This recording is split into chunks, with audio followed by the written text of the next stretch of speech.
Car రెంట్‌కి తీసుకుని సరదాగా బయటికి వెళ్ళాలనుకుంటున్నారా? అయితే వెంటనే ఈ నెంబర్‌కి కాల్ చేయండి. నమస్తే, వెల్కమ్ టు సుమన్ టీవీ. నేను మీ సంజయ్. ఈరోజు మనతో పాటు ఉన్నారు motivational speaker and language trainer Vijaya Bangaru garu. మ్యామ్తో మాట్లాడి ఈనాటి పిల్లలు, ఈ కాలం పిల్లలు చేసే తొందరపాటు నిర్ణయాల గురించి కొన్ని విషయాలు తెలుసుకుందాం. నమస్తే అమ్మా. నమస్తే సంజయ్ గారు. ఈ కాలంలో చూసుకుంటామా, పిల్లలు తల్లిదండ్రులకి నిర్ణయాలకి అసలు వాల్యూ ఇవ్వట్లేదు, విలువ ఇవ్వట్లేదు. వాళ్ళు తొందరపాటులో నిర్ణయాలు తీసుకుంటున్నారు. ఆ నిర్ణయాల్లో కరెక్టేనంటారా? ఎంతవరకు కరెక్ట్ అంటారు? వాటి వల్ల ఏమైనా నష్టాలు జరిగే అవకాశాలు ఉన్నాయంటారా?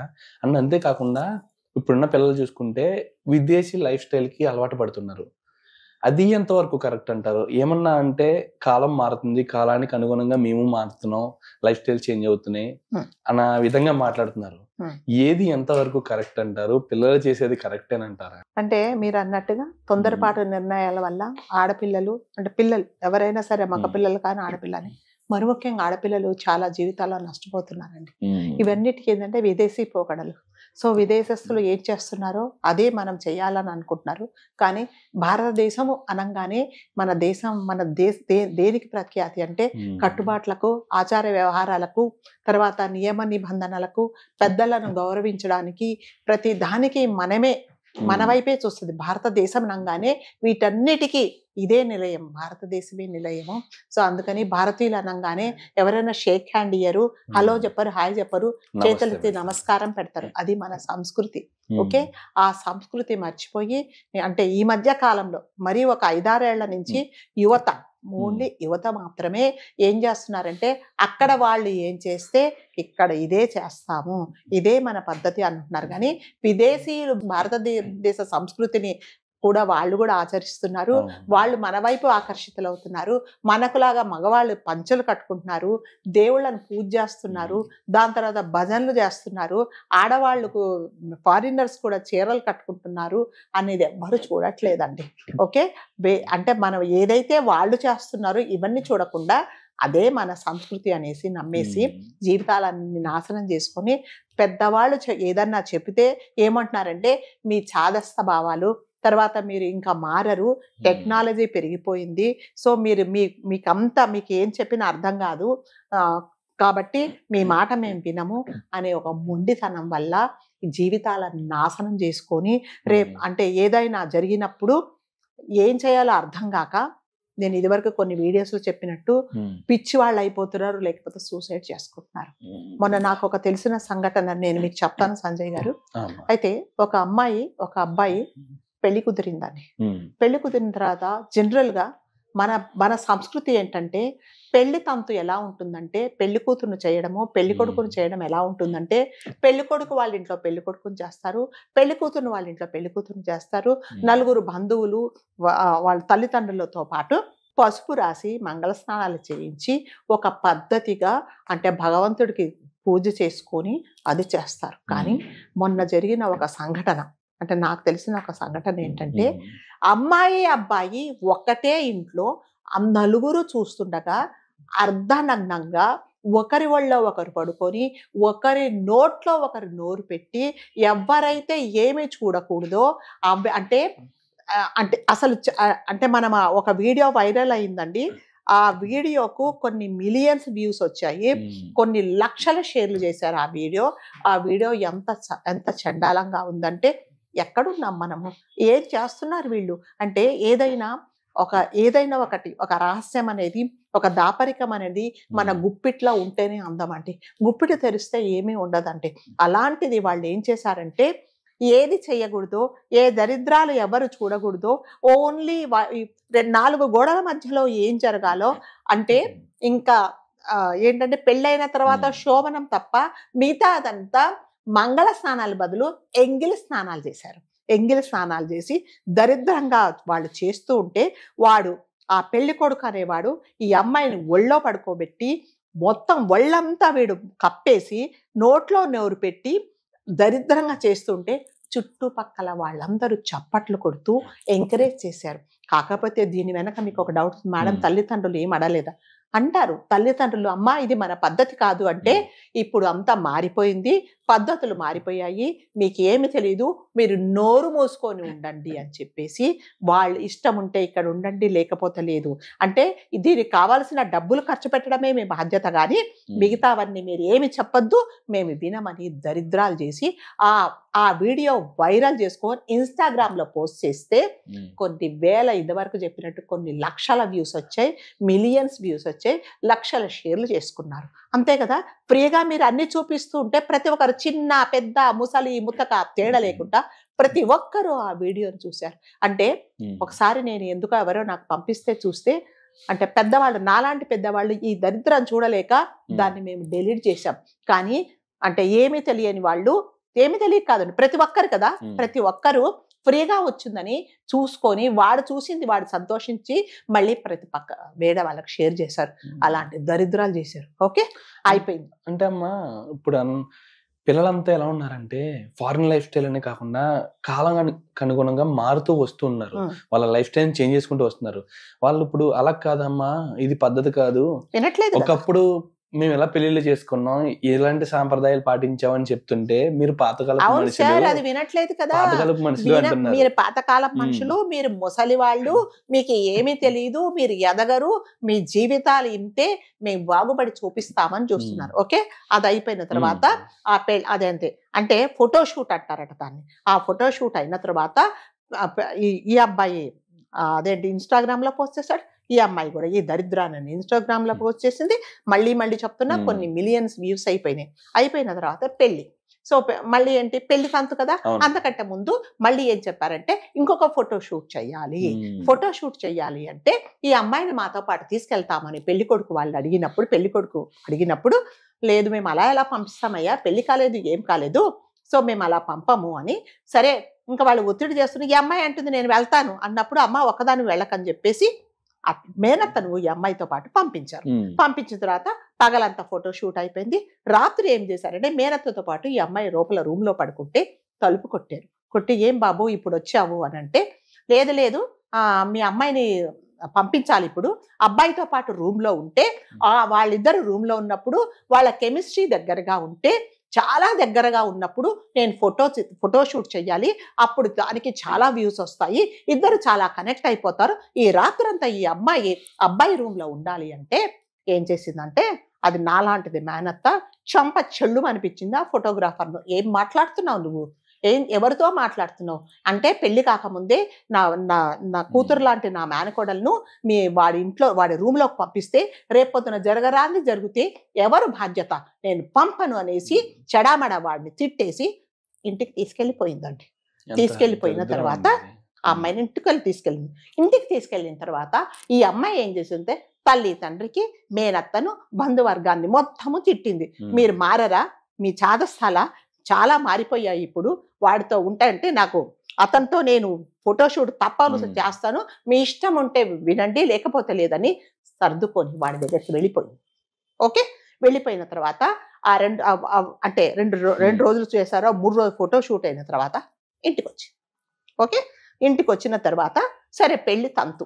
అప్పుడు వాళ్ళు చెప్పారనమాట, అమ్మ ఇది ఏం పద్ధతి, ఇది మన పద్ధతి కాదు అంటే, లేదు నాకు ఈ 2 రోజులలో అతనికి నేను చాలా దగ్గర అయిపోయాను. చాలా దగ్గర అయిపోయారంటే, అంటే ఇప్పుడు మీకు ఈ వయసే ఎలా దగ్గర అయ్యారో, ఎలాంటి దరిద్రం చేశారో తెలుసు. ఓకే అయిపోయింది, నేను తప్పకుండా అతన్నే పెళ్లి చేసుకుంటాను అని చెప్పారు. సరే ఇంకేం చేస్తారు, తల్లిదండ్రులు ఏం చేయలేరు కదండి. పెళ్లి ముహూర్తాలు పెట్టారు. వాళ్ళ తాహతకు మించి అతను అప్పులు చేసి పెళ్లి జరిపిస్తూ ఉన్నప్పుడు పెళ్లి కొడుకు పెళ్లి పీటల మీదకి రావాలి అనుకున్నప్పుడు ఏం చేశారంటే, పెళ్లి కొడుకు వాళ్ళ అమ్మగారు వచ్చి మీ నాన్నగారికి పలానా చోట ఆస్తులు ఉన్నాయి, ఆ ఆస్తులు మా అమ్మాయి పేరు మీద, ఈ అమ్మాయి పేరు మీద అబ్బాయి పేరు మీద రాస్తేనే పెళ్లి జరుగుతుంది, లేకపోతే లేదు అని అన్నారు. అన్నప్పుడు ఏం చేశాడంటే, అలా ఎలా అవుతుంది అంటే, మేము పోయిన తర్వాత మా తదనంతరం ఆస్తి అంత అమ్మాయికే కదా, మాకుండేది ఒక అమ్మాయి అంటే, అలా కుదరదు, మీరు ఆ ఆస్తులు రాస్తేనే పెళ్లి అవుతుంది అన్నప్పుడు అప్పటికైనా ఈ అమ్మాయికి బుర్ర పనిచేయలేదు.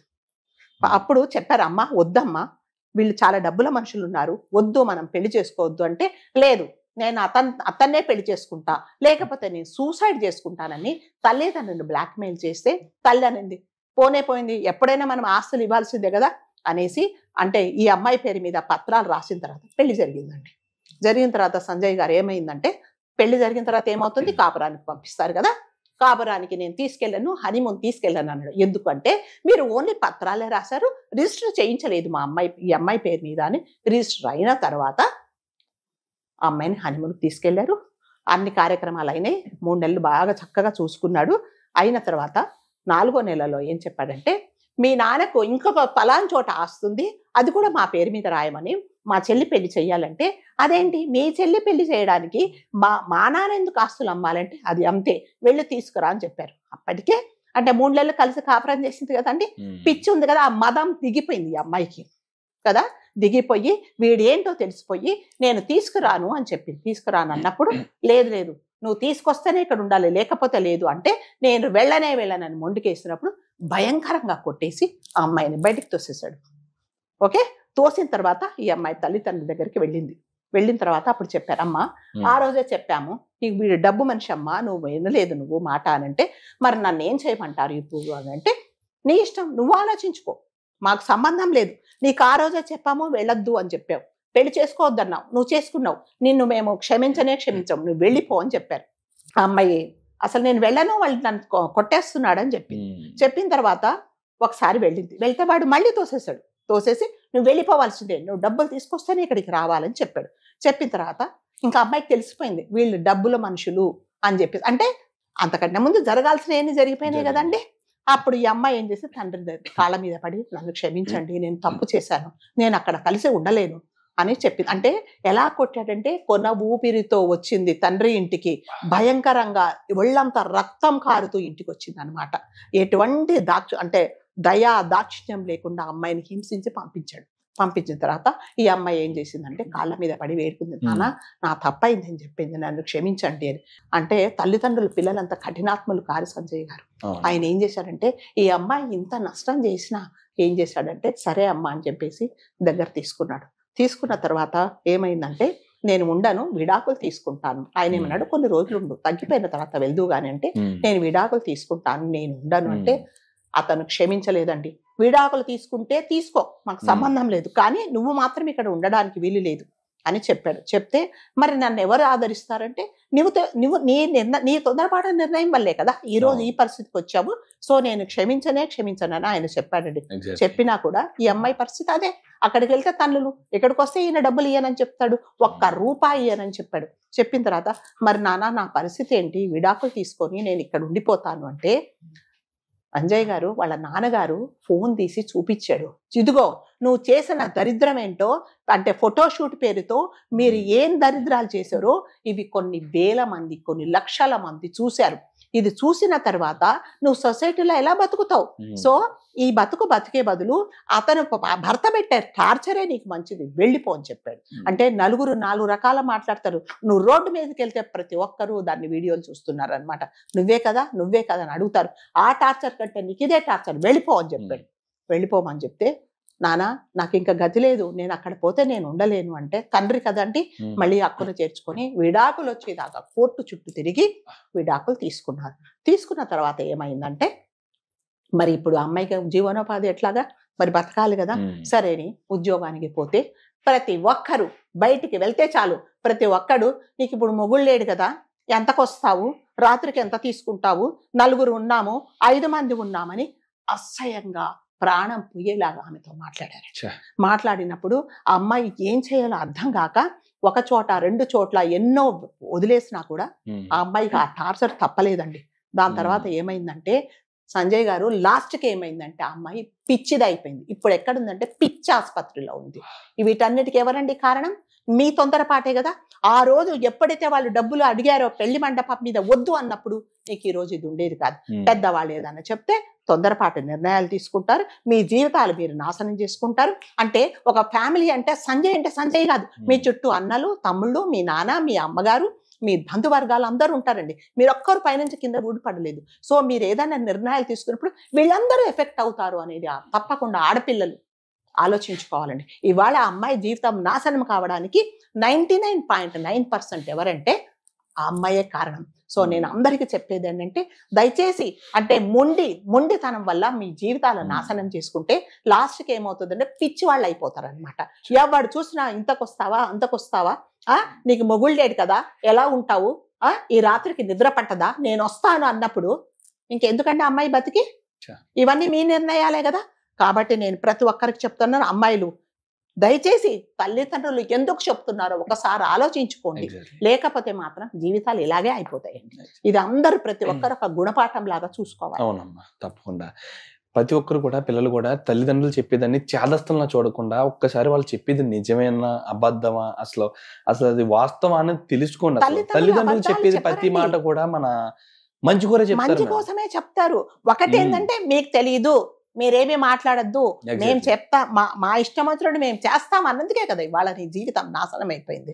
కాబట్టి ప్రతి ఒక్కరు, ప్రతి పిల్లలు తల్లిదండ్రులు ఎందుకు చెప్తున్నారో అని మీరు ఒక పాయింట్ వింటే మీ జీవితాలు బాగుపడతాయి. లేకపోతే ఆలోచించకుండా నేను పట్టిన కుందేటికి 3 కాళ్ళు అంటే జీవితాలలో నాశనం అయిపోయి 100 సంవత్సరాలు బతకాల్సిన వాళ్ళు మీ జీవితాలు మీరు అర్ధాంతరంగా మీరే ముగించుకోవాల్సి వస్తుంది. నిజంగా అమ్మా, ప్రతి ఒక్కరిది ఒక గుణపాఠం లాగా తీసుకోవాలమ్మా. ఇది ఎక్కడో జరిగింది అనుకోవడం మానేసి నిజంగా మన లైఫ్ లో ఇలాంటి జరగకూడదు ఉండాలంటే నిజంగా తల్లిదండ్రులు చెప్పే మాటలకు మనం గౌరవం ఇవ్వాలి. ఒకసారి విని ఆచరణలో పెడితే మంచిదమ్మా. నిజంగా మన మంచి కోరే వాళ్ళు ఎవరుంటారమ్మా? మన కన్న తల్లిదండ్రులు తప్పితే పక్కన ఉన్న వాళ్ళ అన్నదమ్ములు కూడా ఇప్పుడున్న రోజుల్లో మనం మంచి కోరే వాళ్ళు లేరు. అలాంటి మన మంచి కోరే తల్లిదండ్రుల మాట వినకపోతే ఇంకెందుకు? అంతే కదా మరి. సో ప్రతి ఒక్కరికి నేను కోరుకుండేదంటే ఈ కాలం యువతకి విదేశీల ప్రకారం వాళ్ళ ప్రకారం ఉండండి, కానీ మన సంస్కృతి ఏంటి, మనమేంటి అనేది మీరు తప్పకుండా మనసులో పెట్టుకుంటేనే మీ జీవితాలు బాగుపడతాయి.